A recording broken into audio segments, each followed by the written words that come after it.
Hello and welcome. In this tutorial, we will see how to measure distances by using the classic BDNA structure with PDB ID 1BNA.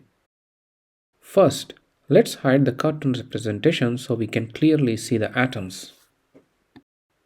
To measure distances, go to Tools, under Structure Analysis, click Distances.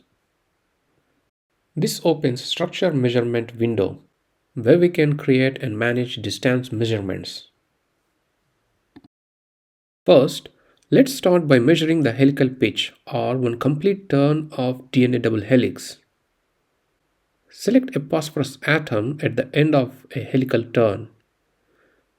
On a Mac, select an atom using Ctrl plus left click. Next, select the corresponding phosphorus atom one full turn away using Ctrl Shift left click to add it to the selection. Once the two atoms are selected, click Create in the Structure Measurements window. The measured distance is displayed both in the Structure Measurement window and in the Graphics window as dashed line. You should obtain a value of approximately 34 angstroms, which corresponds to the helical pitch of B-form DNA. Next, let's measure the diameter of the DNA double helix. This time, select two phosphate oxygen atoms located on opposite strands at approximately the same base pair level. After clicking Create, you will see a distance of about 19 to 20 angstroms, which matches the well-known diameter of bDNA.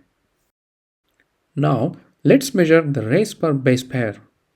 Select equivalent atoms on adjacent base pairs and create the distance. The measured value is approximately 3.4 angstroms, representing the spacing between successive base pairs in bDNA. Finally, let's measure the hydrogen bond distance between complementary bases.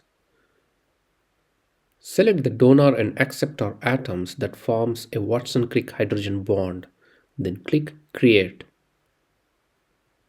The measured distance is approximately 2.8 angstroms, which is typical for hydrogen bonds in DNA.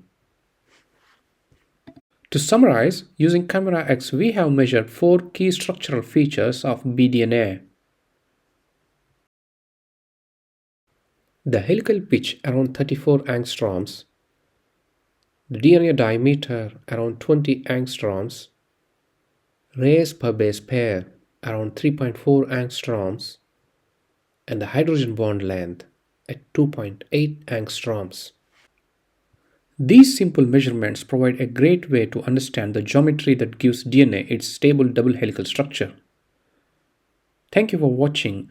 Let's meet in another interesting video.